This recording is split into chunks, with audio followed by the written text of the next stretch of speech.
आपका हमारी आध्यात्मिक यात्रा में हार्दिक स्वागत है। आप सुन रहे हैं शिव महापुराण, जो सनातन धर्म के ही अनमोल ग्रंथों में से एक है। इस श्रृंखला में हम आपके लिए ही इस दिव्य ग्रंथ के प्रत्येक अध्याय का शाश्वत पाठ प्रस्तुत करेंगे। आइए इस ज्ञान और धर्म की ही यात्रा को आरंभ करें। भगवान महादेव की महिमा और उपदेश से ही सजी इस पावन कथा के साथ ही ओम नमः शिवाय। 20वां अध्याय भीमेश्वर ज्योतिर्लिंग मठिया में भीमासुर द्वारा ही उपद्रव। सूची बोले कि ज्योतिर्लिंग मठिया में भीमासुर नाम द्वारा ही किया हुआ उपद्रव कहता हूँ, जिससे श्रवण मात्र से ही मनुष्य की सब इच्छाएं पूर्ण होती है। कामरूप देश में ही लोगों की कामना के लिए कल्याण एवं सुख को देने वाले शिव जी स्वयं प्रकट हुए हैं। हे मुनीश्वरों, जिस सुख को देने वाले शिव जी स्वयं प्रकट हुए हैं, वे मुनीश्वरों, जिस कारण शंकर ने यहाँ अवतार लिया वह मैं सब कहता हूँ। सादर सुनिए। हे ब्रह्मणों, पूर्व समय में भीम नामक एक बड़ा ही वीर राक्षस था, जो कि सब प्राणियों को दुख देने वाला और धर्म का नाश करने वाला था। वह कुंभकर्ण से करकटी नामक राक्षसी से उत्पन्न हुआ था और अपनी माता के समान ही पर्वत पर रहा करता था। एक समय जब उसने माता से अपने पिता का नाम और निवास आदि का परिचय पूछा तो उसने कहा कि तेरा पिता रावण का भाई कुंभकर्ण है, जिसे रामचंद्र ने मार डाला, परंतु मैंने अभी तक लंका नहीं देखी है, क्योंकि तेरा पिता कुंभकर्ण यहाँ पर्वत पर मुझे मिला था और उसके द्वारा ही मैं तुझ पर उत्पन्न कर यहाँ भी रह गई। वह मुझे लंका नहीं ले गया। मेरा पिता कर्कट और मेरी माता कसी है। जब मेरे प्रिय पति को रामचंद्र ने मार डाला तब मैं यहीं अपने माता पिता के पास रहने लगी। फिर मेरे माता पिता को एक ऋषि ने अपने तप से के 3 तीव्र प्रभाव से ही भस्म कर दिया। उस ऋषि का नाम ही अगस्त है।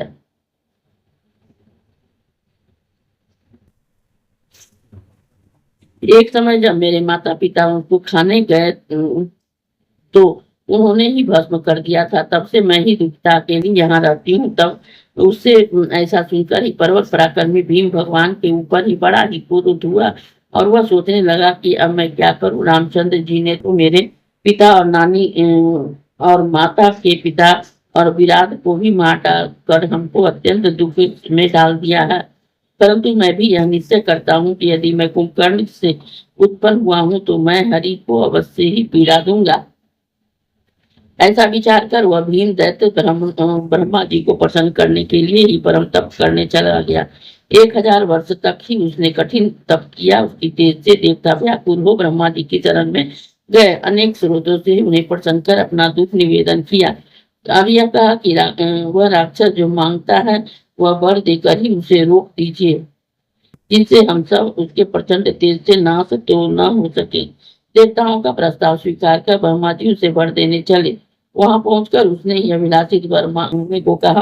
तब ब्रह्मा जी का ही ऐसा वचन सुनकर उस राक्षस ने कहा, यदि आप मुझ पर प्रसन्न हो तो वर देना ही चाहते हैं तो मुझको अपार बल दीजिए। ब्रह्मा जी के ये वस्तु कहकर प्रस्थान किया और अपने स्थान को चले गए। ब्रह्मा जी का बल पाकर वह राक्षस हर्ष से अपने घर आया और माता को प्रणाम कर गर्भ सहित यह सुनाया कि अब मैं इंद्रादि देवताओं सहित ही विष्णु को भी अपने उसके सहायकों सहित ही मार कर प्रलय कर दूंगा।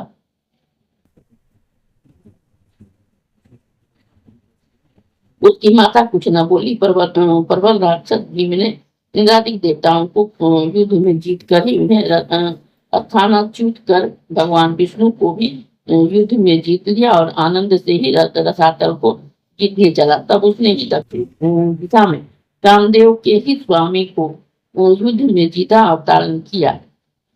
उससे काम और रूपेश्वर का ही कोष सहित सारा सर्वस्व ही अपहरण कर लिया। काम रूपेश्वर शिव जी का बड़ा ही भक्त था। उसने उससे बेड़ी उनसे बांधकर एकांत में डाल दिया, परंतु उसने कारागार में ही अपनी कल्याण की इच्छा से ही शिव जी के उत्तम पाठ की मूर्ति बनाकर नित्य पूजन और भजन प्रारंभ कर दिया। उसने वहां गंगा जी की बड़ी स्तुति की तथा मानसिक स्थान पर शिव जी का पूजन किया। उसकी पतिव्रता स्त्री दक्षिणा ने भी अपने पति के सीख कर प्रीति सहित वैसा ही पार्थिव विधान किया। इस प्रकार वो दोनों स्त्री पुरुष ने एक भाव से ही भक्तों के कल्याण कर्ता शंकर की आराधना की। इधर ब्रह्मा वरदान से अभिमानी राक्षस यज्ञ सब कर्म धर्म का ही लोप कर रहा था।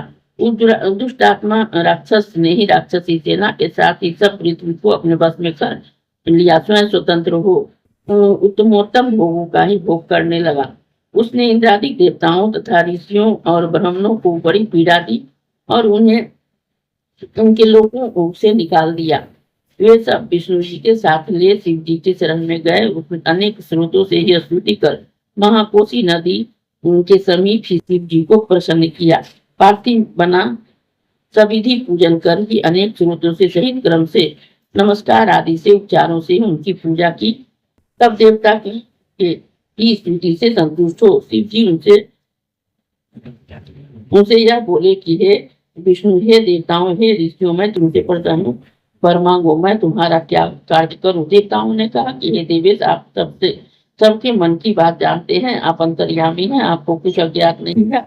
फिर भी महादेव, आपकी कृपा से हम आपसे यह कहते हैं कि कुंभकर्ण से उत्पन्न हुआ करकटी का पुत्र बलि राक्षस ब्रह्मा के ही वरदान से ही देवताओं को अहर्निश पीड़ित कर रहा है। हे प्रभु, हे महेश्वर, आप दुखदायी राक्षस भीम को मारिए और हम पर भी कृपा कर इस कार्य में विलंब न कीजिए।